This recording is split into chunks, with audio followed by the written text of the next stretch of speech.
नमस्कार, सुप्रभात प्यारे विद्यार्थियों। मैं सत्यनारायण सोनी कक्षा नवम अन्यवारी हिंदी की ऑनलाइन क्लासेस में आप सभी का हार्दिक स्वागत एवं अभिनंदन करता हूं।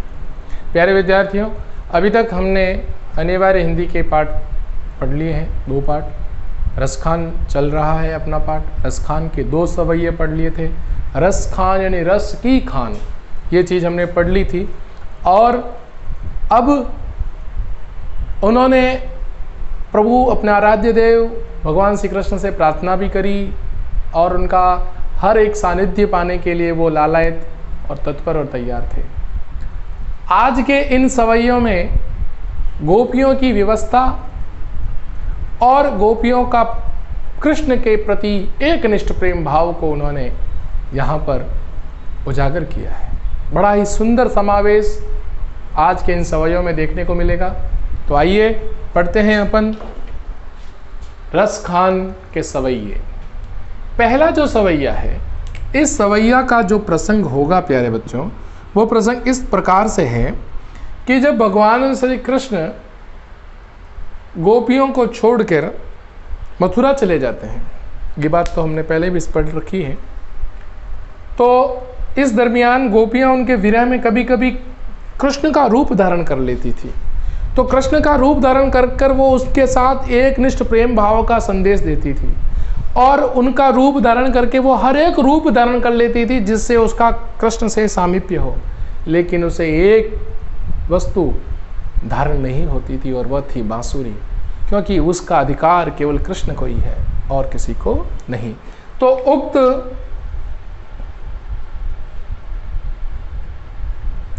सवैये में कवि रसखान कहते हैं कि एक गोपी अपने आराध्य देव स्वामी श्री कृष्ण के प्रति एकनिष्ठ प्रेम व्यक्त कर या और उनका सामीप्य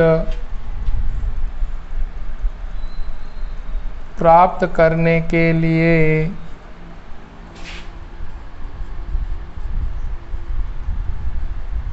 कृष्ण का प्रत्येक रूप वह धारण करती हैं। कवि कहते हैं कि क्या कहते हैं प्यारे बच्चों, ध्यान से इसे समझिएगा, ध्यान से इसको देखिएगा कि क्या इसमें बात बताई जा रही है। कि उक्त सवैये में कवि रसखान कहते हैं कि गोपी कृष्ण के वियोग में अपने आराध्य देव भगवान श्री कृष्ण के सामीप्य को पाने के लिए उनका हर एक रूप धारण करती है। जैसे कृष्ण भगवान पहनावा पहनते हैं, उस रूप को वो धारण करती है। वो क्या कहती हैं?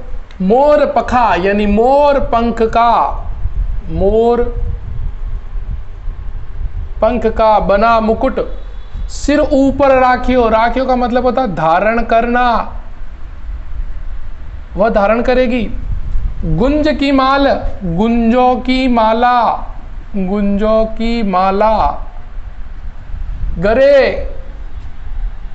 गले या यों कहे हृदय पहिरूंगी, धारण करना।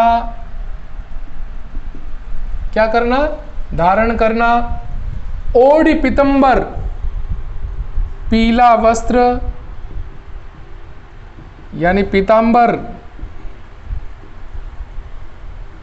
ओढ़ना, पहनना। ले लकुटी लकड़ी, बन गोधन गायों के साथ, ग्वारिन ग्वालन का रूप धारण कर, संग फिरूंगी फिरूंगी, भावतो यानी अच्छा लगने वाला,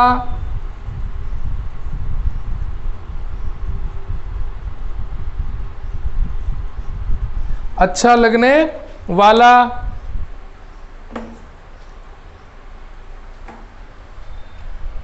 वही वही, मेरो मेरा, रसखानी रसखान, सो तेरे सभी तेरे, कहे कहे अनुसार, स्वांग रूप धारण करूंगी। या मुरली लेकिन वह मुरली, मुरलीधर यानी कृष्ण की, अधरान होठों पर धरी धारण, अधरा होठ पर न धरूंगी धारण करूंगी। बहुत ही सुंदर बात गोपी ने कही है। यहां पर क्या कही है? कवि रसखान बताते हैं कि भगवान श्री कृष्ण का सामीप्य पाने के लिए, भगवान श्री कृष्ण के प्रति एक निष्ठ प्रेम भाव व्यक्त करने के लिए एक गोपी उनका ही रूप धारण करके, हर एक स्वांग धारण करके, हर एक रूप धारण करके वो कृष्ण को पाना चाहती है। वह गोपी क्या कहती हैं कि हे सखी, मैं मेरे प्रभु, मैं मेरे स्वामी, मैं मेरे आराध्य देव भगवान श्री कृष्ण का रूप, उनका सानिध्य पाने के लिए, उनका प्रेम प्रसंग भाव पाने के लिए मैं हर एक रूप धारण करूंगी। जिस प्रकार मेरे स्वामी मोर पंख का बना मुकुट अपने सिर पर धारण करते हैं, उसी प्रकार मैं भी अपने सिर पर मोर पंख के बने मुकुट को धारण कर उन्हीं की तरह, किन की तरह? कृष्ण की तरह गुंजों की माला अपने हृदय, अपने गले, अपने वक्ष स्थल पर धारण करके वन वन घूमूंगी, वन वन फिरूंगी और गोपियों के साथ रास लीला करके विहार करूंगी। आगे कहती है, यही नहीं, जिस प्रकार मेरे स्वामी, मेरे प्रियतम पीला वस्त्र धारण करके लकड़ी लेकर गायों को चराने के लिए वन में चले जाते हैं, उसी प्रकार हे सखी, मैं भी उन्हीं की तरह पीला वस्त्र धारण करके, पीली धोती पहन के, लकड़ी लेकर, ग्वालन का रूप बनाकर गायों, नंद बाबा की गायों को ग्वालों के साथ वन में चराने के लिए जाऊंगी और इससे मुझे कृष्ण का प्रेम और सानिध्य प्राप्त होगा। भावत वो ही मेरो रस खानी, सो तेरे कहे सब स्वांग धरूंगी। हे रसखान, कि हे सखी, जो मेरे मन को अच्छा लगेगा और जिसके कारण मेरे मन को कृष्ण का सामीप्य प्राप्त होगा, कृष्ण का स्नेह, कृष्ण का स्वरूप जिससे मुझे प्राप्त होगा, मैं वो सारे स्वांग, मैं वो सारे रूप धारण करूंगी और कृष्ण का एकाकार होने का प्रयास करूंगी। लेकिन हे सखी, जो स्वरूप भगवान श्री कृष्ण त्रिभंगी लाल में टेढ़ी मुद्राओं में अपने होठों पर बांसुरी धारण करके रूप धारण करते हैं, वैसा रूप वह मुरली यानी वह बांसुरी जो केवल मेरे प्रभु, मेरे स्वामी अपने होठों पर धारण करके प्यारी मोहिनी स्वर की लहरियों को प्रस्फुटित करते हैं, मैं वो दृश्य, मैं वो रूप, जिस रूप में मेरे स्वामी अपने होठों पर बांसुरी धारण करते हैं, उस बांसुरी को मैं अपने होठों पर धारण नहीं करूंगी, क्योंकि यह स्वरूप का एकाधिकार तो मेरे प्रभु स्वयं श्री कृष्ण को ही है। ऐसे प्रेम भाव गोपियों में थे। एक बार वापस कर लेता हूं, ध्यान से समझिएगा, इसके आप स्क्रीनशॉट खींचिएगा, साथ साथ में देखते जाइएगा कि कौन कौन से शब्दों का क्या क्या अर्थ है। रसकान के सवैये बहुत महत्वपूर्ण है कि हे सखी, मैं मेरे प्रभु, मेरे स्वामी, मेरे आराध्य देव, मेरे पति भगवान श्री कृष्ण का स्नेह पाने के लिए उनके हर स्वरूप को धारण करूंगी। जिस प्रकार मेरे स्वामी मोर पंख का मुकुट धारण कर गले में गुंजों की माला पहनकर विहार करते हैं, उसी प्रकार मैं भी मोर पंख से बना उस मुकुट को अपने सिर पर धारण करके अपने वक्ष स्थल, अपने सीने, अपने हृदय पर गुंजों की माला पहनकर वन वन गोपियों के संग, ग्वालों के संग विहार करूंगी।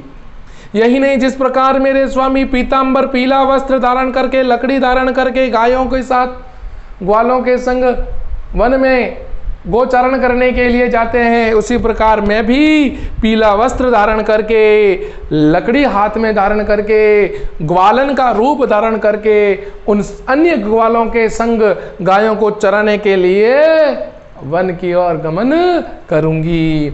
हे सखी, जो मेरे मन को अच्छा लगेगा कि जिससे मुझे कृष्ण का अत्यधिक प्रेम और स्नेह मिलेगा, मैं वो हर रूप धारण करूंगी और उनके कहे अनुसार, कृष्ण के कहे अनुसार मैं सारे रूप धारण कर लूंगी। लेकिन एक रूप, एक सौंदर्य में धारण नहीं करूंगी, जिस रूप और जिस सौंदर्य में मेरे प्रभु श्री कृष्ण अद्वितीय दिखते हैं, जब वो अपने होठों पर बांसुरी धारण करते हैं और उस बांसुरी से मंद मंद स्वर लहरियों को प्रस्फुटित करते हैं, जिससे हमारा मन चंचल हो जाता है, वह स्वरूप मैं धारण नहीं करूंगी, क्योंकि यह स्वरूप तो मेरा आराध्य देव भगवान श्री कृष्ण को ही प्राप्त है, किसी और अन्य को नहीं।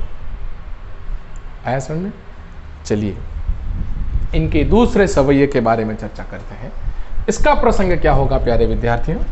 ध्यान से आप साथ साथ में लिखिएगा मैं वो जो बोल रहा हूं। प्रसंग, उक्त सवैये में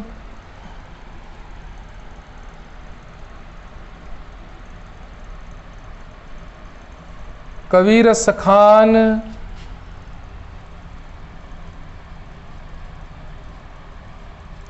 गोपियों के मन की, उनके हृदय की विवशता का वर्णन करते हैं। और क्या कहते हैं? ध्यान से सुनिएगा। देखो भैया, देखो प्यारे विद्यार्थियों कि कृष्ण के प्रति गोपियों का स्नेह अपने आप में अद्वितीय था, अनोखा था, कि कृष्ण के बगैर गोपियां नहीं रह सकती थी। वो घर में काम काज में रत रहती थी। देखो कृष्ण से प्रेम जो था ना, वो अलग अलग रूपों में है। एक गोपी पुत्र भाव में उससे प्रेम करती है, एक गोपी उसे अपने मित्र भाव से प्रेम करती है, एक गोपी उसे अपने पति भाव से प्रेम करती है, और एक गोपी उसके साथ आराध्य देव के रूप में प्रेम करती है। तो ये प्रेम जो था ना, वो सात्विक प्रेम था। तो यहां एक गोपी कृष्ण के द्वारा प्रस्फुटित होने वाली बांसुरी से वो स्वर लहरियां जो प्रेममयी भाव थी, जिसे सुनकर वो अपने सारे घर बार लोक लाज मर्यादा को त्याग कर दौड़ी चली जाती थी कृष्ण की उस बांसुरी की धुन की तरफ, उस ध्वनि की तरफ, क्योंकि उनकी एक एक स्वर लहरी मन को आह्लादित प्रश्नचित करने वाली थी। और इसी आह्लादनपन और इसी प्रश्नचित भाव से गोपियां कृष्ण की हो जाया करती थी, और उन्हें किसी प्रकार की लोक लाज शर्म से कोई लेना देना नहीं, केवल कृष्ण से मिलना और कृष्ण की बांसुरी पर नृत्य करना ही उनके जीवन का उद्देश्य था।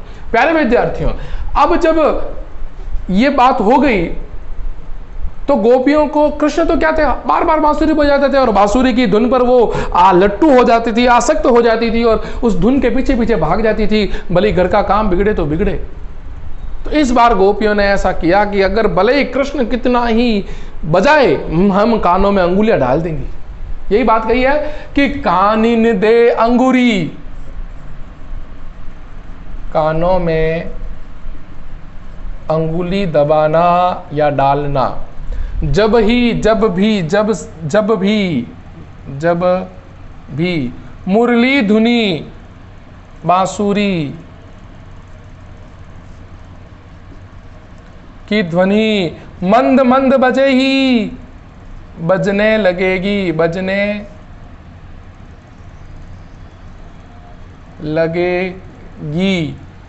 मोहिनी मन को मोहने वाली, तान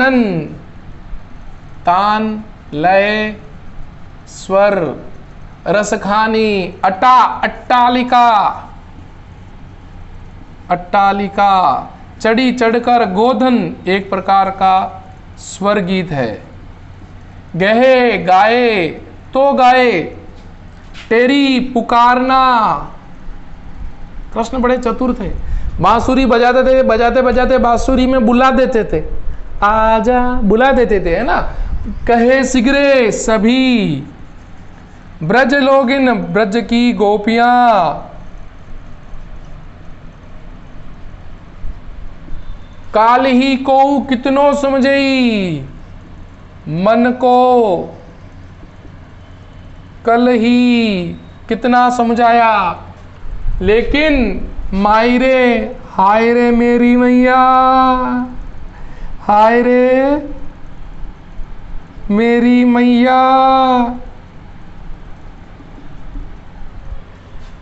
कृष्ण के मुस्कुराहट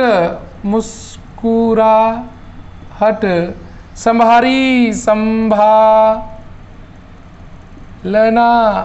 न जही न जही न जही, नहीं जाती नहीं जाती नहीं जाती। विवशता है, विवश है गोपियां। क्या कह रही है गोपी? कवि रसखान कहते हैं कि गोपियों के मन के प्रेम की व्यवस्था को व्यक्त करते हुए कहते हैं कि एक गोपी कहती हैं कि कृष्ण हमें मीठी बांसुरी की तान पर हमें बुला देते हैं और रासलीला करवाते हैं, नृत्य करवाते हैं, और हमारे घर का सारा काम धरा का धरा रह जाता है। इसलिए जब कभी भी वो बांसुरी की तान सुनाएंगे, हम हमारे कानों में अंगुलियां डाल देंगी। तो क्या कहा कि हे सखी, कृष्ण की बांसुरी अपने आप प्रस्फुटित होने पर, बजने पर मन बड़ा आसक्त हो जाता है और उस बांसुरी की धुन में खींचा चला जाता है।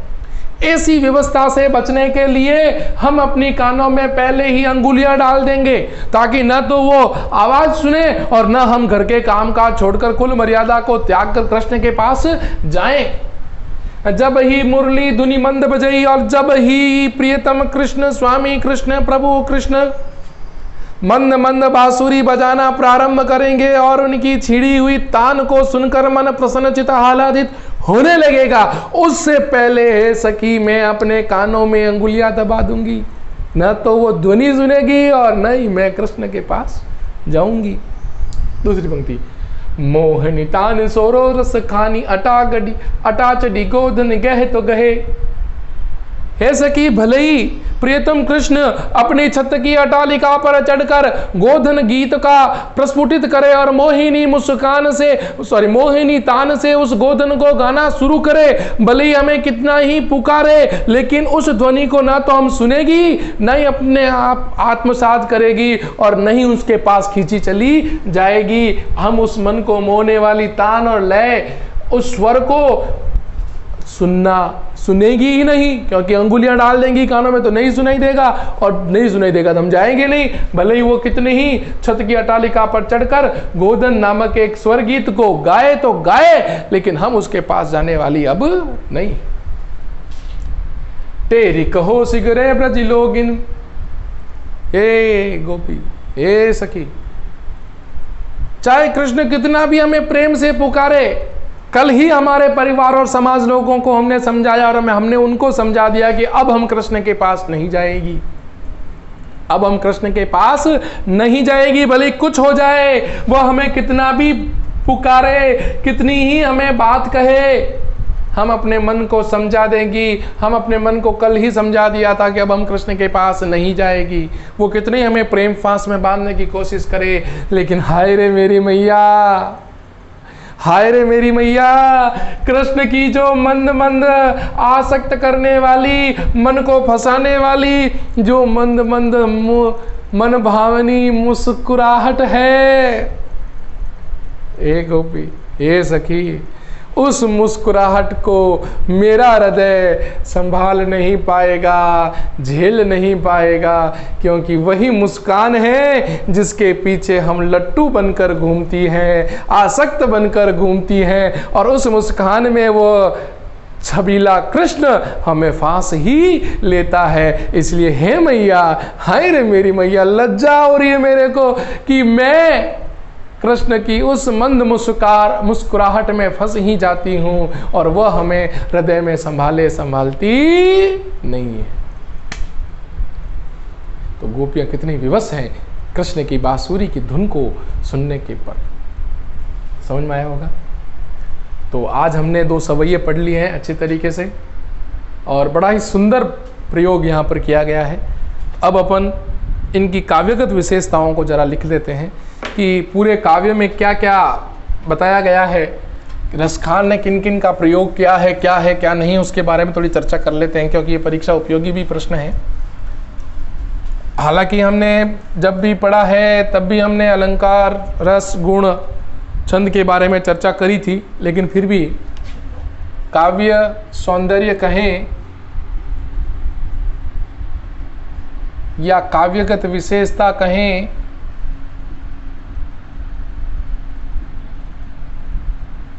एक ही चीज है, ठीक है ना। तो कैसे है, सबसे पहली बात तो अपन लेते हैं ब्रज भाषा की प्रधानता।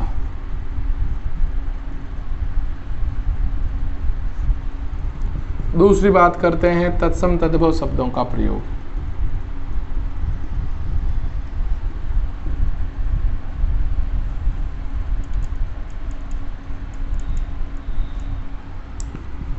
तीसरी बात करते हैं अपन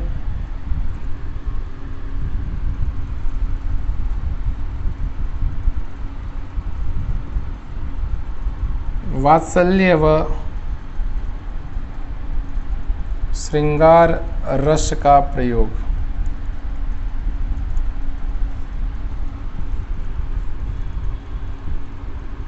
माधुर्य व प्रसाद गुण का प्रयोग।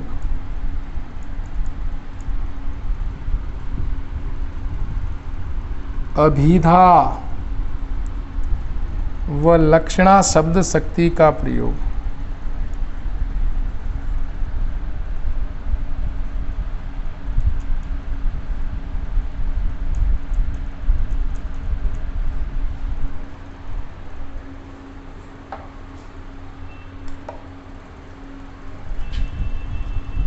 छठी बात अनुप्रास, उपमा, रूपक अलंकार का प्रयोग।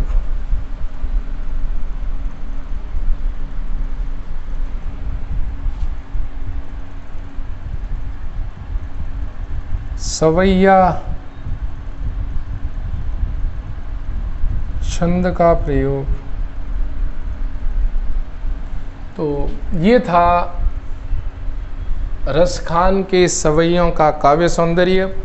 प्यारे बच्चों, इसको आप अच्छी तरह से समझें, लिखें, नोट्स बनाएं। आप जो बोर्ड पर मैंने कठिन शब्दार्थ लिखे हैं उसका स्क्रीनशॉट लें और ज़्यादा से ज़्यादा वीडियो देखें, पूरा वीडियो देखें, ताकि आपको पूरा अर्थ समझ में आए। और किसी भी प्रकार का कोई संशय हो तो मेरे इस कमेंट बॉक्स में ज़रूर लिखें। दिए गए व्हाट्सएप नंबर पर आप ज़रूर मुझे बताएं और मेरे इस यूट्यूब चैनल को अधिक से अधिक लाइक, सब्सक्राइब और शेयर करें तथा बेल आइकन पर क्लिक करें, ताकि आपको जल्दी से जल्द जब भी मैं नए वीडियो अपलोड करूं आपके पास पहुंच जाए। तब तक के लिए नमस्कार।